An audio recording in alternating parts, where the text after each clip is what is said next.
वहीं हिमाचल प्रदेश के नवनियुक्त मुख्यमंत्री सुखविंदर सिंह सुक्खू और उप मुख्यमंत्री मुकेश अग्निहोत्री शपथ ग्रहण समारोह के बाद सोमवार को पहली बार सचिवालय पहुंचे।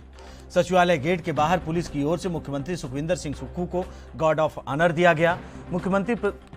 हिमाचल प्रदेश सचिवालय सेवाएं संघ की ओर से नवनियुक्त मुख्यमंत्री का स्वागत किया गया। कर्मचारियों ने उन्हें फूल मालाएं पहनाई। वहीं प्रदेश भर से आए लोगों ने भी मुख्यमंत्री और उप मुख्यमंत्री को बधाई दी। वहीं मीडिया से बातचीत करते हुए मुख्यमंत्री सुखविंदर सिंह सुक्खू ने कहा, प्रदेश की जनता ने मुझे सेवा का मौका दिया है, इसके लिए वे लोगों के आभारी हैं। इस दौरान मुख्यमंत्री सुखविंदर सिंह सुक्खू भावुक हो गए।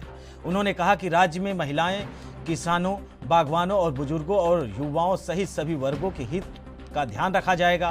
पूर्व मंत्री कौल सिंह ठाकुर को श्रेय देते हुए कहा कि वरिष्ठ नेताओं की मेहनत करके पार्टी आगे बढ़ाई गई है। इनके मार्गदर्शन में सरकार काम करेगी और प्रदेश का विकास किया जाएगा।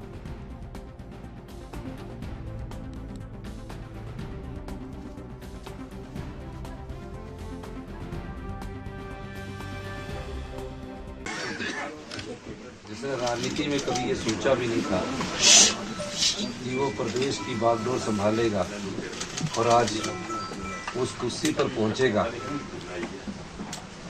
जिसके लिए मैं प्रदेश की जनता का बहुत बहुत धन्यवाद करता हूँ। कुछ क्षण भावुकता के होते हैं और इस दृष्टिकोण से भी लोगों ने हमें सेवा करने का मौका दिया है। हम जो बात हमने कही है कि हिमाचल के सभी वर्ग, समाज का कोई भी ऐसा वर्ग जिसमें महिलाएं, किसान, बागवान, मजदूर, दलित, युवा साथी, जो भी उनके हित की नीतियां होगी, मेरे सम्मानित विधायकगण, उप मुख्यमंत्री जी मुकेश अग्निहोत्री जी और हमारे जो वरिष्ठ नेता है पार्टी में, जिन्होंने अनुभव किया है, ठाकुर कौल सिंह जी, कुलदीप जी, जिन्होंने पार्टी को सींचा।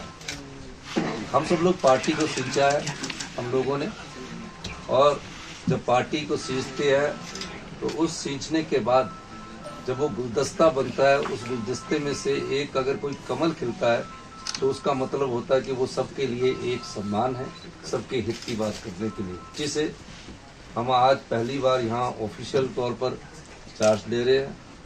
मेरा आप पत्रकार बंधुओं से, प्रदेश की जनता से भी ये अनुरोध रहेगा, हमें कुछ समय दीजिए स्थितियों को समझने का, और इस कुछ समय के बाद आपके पास कांग्रेस पार्टी के जितना भी मंत्रिमंडल होगा, वो मुख्यमंत्री जी और कांग्रेस पार्टी के ठाकुर कौल सिंह जी, कुलदीप कुमार जी, विप्लव ठाकुर जी, जिन्होंने कांग्रेस पार्टी को सींचा है, मैडम स्टोक्स जी, विद्या स्टोक्स जी, इन सब लोगों को मिलकर हम आगे की रणनीति बनाएंगे और एक सही दिशा में इस प्रदेश को आगे बढ़ाएंगे। यही मेरा आप लोगों से कहना है। सर, मंत्रिमंडल के विस्तार की चर्चा राजीव शुक्ला जी ने कहा है कि आपने करनी है। पहले हम परिस्थितियों को अंडरस्टैंड कर लें और जल्दी ही मंत्रिमंडल का गठन तो हाईकमांड करता है, और जैसे ही हाईकमांड दिशा निर्देश देगा, मंत्रिमंडल का गठन करता है।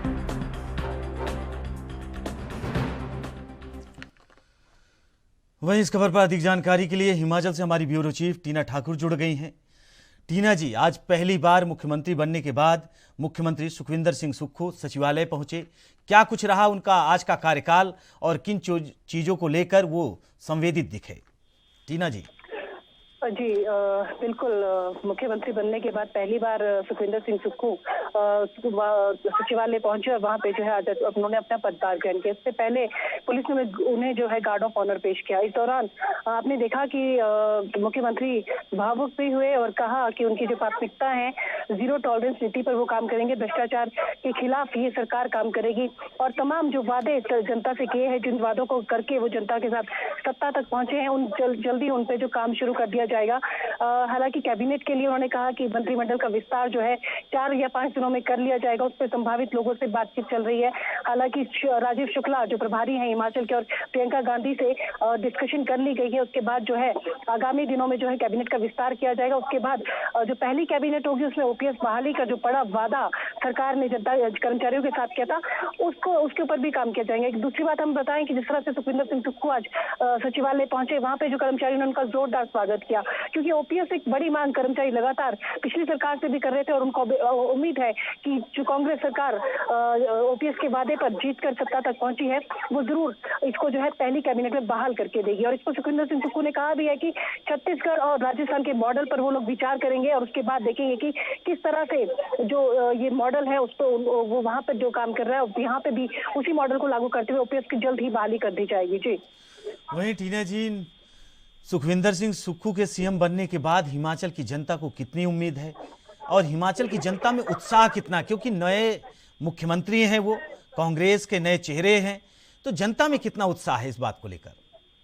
बिल्कुल, देखिए कल मैं जिस तरह से बात करी थी, संगठन में तो उत्साह है ही, लेकिन जनता में भी उत्साह है, कर्मचारियों में उत्साह देखा जा रहा है, क्योंकि जनता से जुड़े मुद्दे थे जो कांग्रेस ने उठाए थे और जिनके ऊपर जीत दर्ज करके वो राजनीति जो सत्ता हासिल की है कांग्रेस ने। तो ऐसे में जनता को जरूर जो नई सरकार से उम्मीदें हैं, क्योंकि महंगाई यहाँ पे आपने देखा एक बड़ा मुद्दा था, बेरोजगारी एक बड़ा मुद्दा था।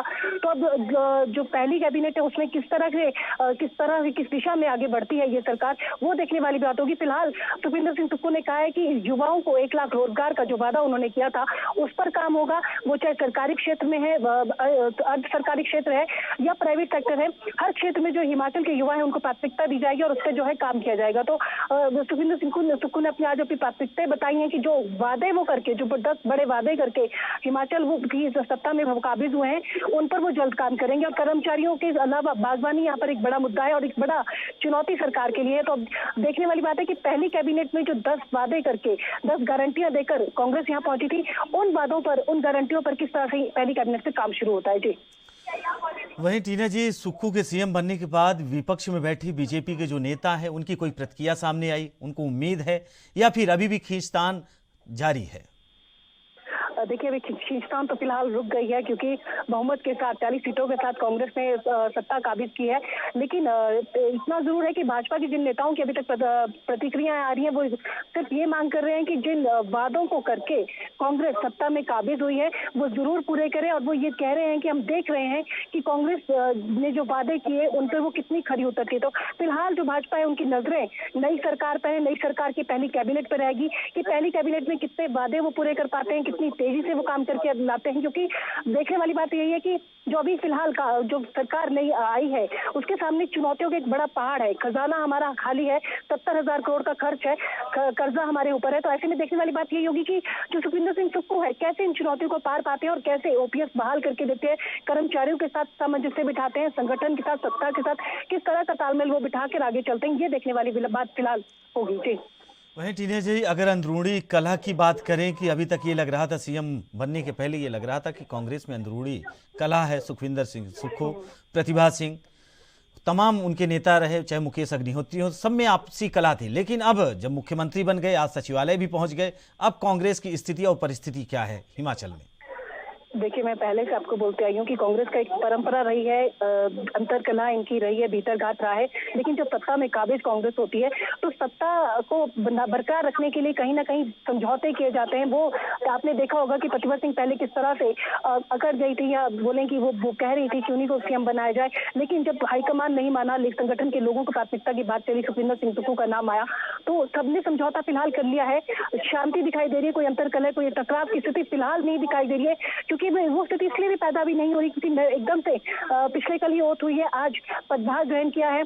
अभी पहली कैबिनेट होनी, कैबिनेट से पहले जो कैबिनेट का विस्तार है, मंत्रियों की शपथ दिलवाई जानी है, मंत्रियों को पोर्टफोलियो दिए जाने हैं, तो फिलहाल वो खींचतान जरूर अभी होगी और विधायकों में भी होगी, उनके समर्थकों में भी होगी। लेकिन उसके बाद सरकार की जब पहली कैबिनेट होगी, असल बात वहां से बाद में हम देख पाएंगे कि क्या सरकार स्मूथली चल पा रही है, कोई खींचतान, कोई नाराजगी, कोई बड़ा गुटबाजी, कोई अंतरकलह कांग्रेस की सरकार को सामना तो नहीं करना पड़ रहा है। वो फिलहाल देखने वाली बात वो होगी।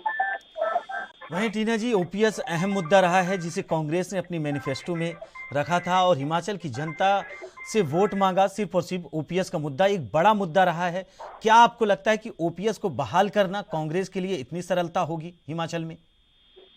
जी देखिए, बिल्कुल ओपीएस एक बड़ा मुद्दा भी रहा है। कर्मचारी लगातार उसकी मांग पिछली सरकार से कर रहे थे और अगर आपने देखा होगा कि ओपीएस की, अगर हम बोलें कि जीत कांग्रेस को ओपीएस की उस पर मिली है, कर्मचारियों ने जीत दिलाई है, तो ये कहना गलत नहीं होगा। लेकिन अब देखने वाली बात ये, सच में एक बड़ी चुनौती ओपीएस बहाल करके देना होगा, क्योंकि केंद्र सरकार की उसमें सहायता की जरूरत पड़ेगी। वहां पे केंद्र में जो है भाजपा शासित सरकार है। दूसरी तरफ एक, जिस तरह से पहले भी आपको बता रही थी, हिमाचल एक छोटा राज्य, अपने वित्तीय संसाधनों का यहाँ पे एक बहुत सीमित एक दायरा है और उसके साथ पहले ही जो हिमाचल है 70,000 के करोड़ के कर्जे पर बैठा हुआ है। तो अब देखने वाली बात है कि ओपीएस बहाल करके कैसे जो है कांग्रेस सरकार देती है, क्योंकि ओपीएस में बहाल करने के लिए जो वित्तीय संसाधनों की जरूरत पड़ेगी वो फिलहाल हिमाचल के पास नहीं है। तो उनके अरेंजमेंट कैसे कर पाते हैं, ये देखने वाली बात होगी, क्योंकि कांग्रेस ने जब ये सवाल पहले भी पूछा गया तो बड़ी साफ गोई से उन्होंने कहा था कि हम लोग अरेंज करेंगे चीजें, वित्तीय संसाधनों को इस तरह से संसाधन पैदा किए जाएंगे कि ओपीएस बहाल करके कर्मचारियों को दी जाएगी।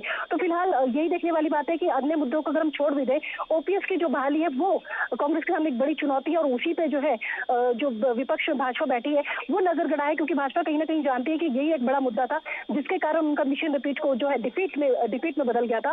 तो अब यही देखने वाली बात है कि सुखविंदर सिंह सुक्खू, ये जो ओपीएस बहाली का उन्होंने बड़ा वादा पहली कैबिनेट में कर दिया था, वो पहली कैबिनेट में किस तरह से ये वादा बहाल होता है और किस तरह से ओपीएस यहाँ के कर्मचारियों को दी जाती है। जी वहीं टीना जी, हिमाचल अब कांग्रेस पार्टी का सिर के ताज हो गया है। ये अगर माना जाए तो हिमाचल जीत ली है कांग्रेस ने। अब कांग्रेस यहीं से अपनी आगे की रणनीति बनाने की तैयारी में है, चाहे उनके राष्ट्रीय अध्यक्ष हो, चाहे राहुल गांधी हो, प्रियंका गांधी हो, सोनिया गांधी हो, या तमाम उनके जो बड़े नेता हैं, उनकी सबकी निगाहें हिमाचल पर टिकी रही। लेकिन अब क्या आपको लगता है कि आने वाले कल में जो विधानसभा चुनाव अन्य राज्यों में है, छत्तीसगढ़ में है, मध्य प्रदेश में है, राजस्थान में है, क्या हिमाचल, क्योंकि जो इनके वादे हैं, हिमाचल में ओपीएस का मुद्दा हुआ, बागवानों के लिए मुद्दा हुआ और रोजगार का मुद्दा हुआ, ये अहम मुद्दे हैं। अभी 1 साल का समय बाकी है कांग्रेस के पास।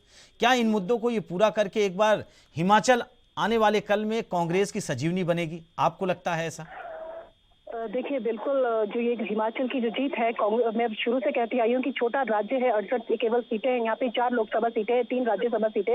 उसके बावजूद जो कांग्रेस ने जीत दर्ज की है वो एक बहुत बड़ी जीत है और देश में जरूर संजीवनी कांग्रेस को इससे मिल सकती है। और कांग्रेस के जितने बड़े नेता है, चाहे मल्लिकार्जुन खड़गे है, राष्ट्रीय अध्यक्ष, कांग्रेस महासचिव प्रियंका गांधी है, राहुल गांधी है, जैसा आपने पिछले कल देखा, तमाम लोग यहाँ पहुंचे भी थे और तमाम लोगों की निगाहें भी हिमाचल की जीत पर टिकी हुई थी।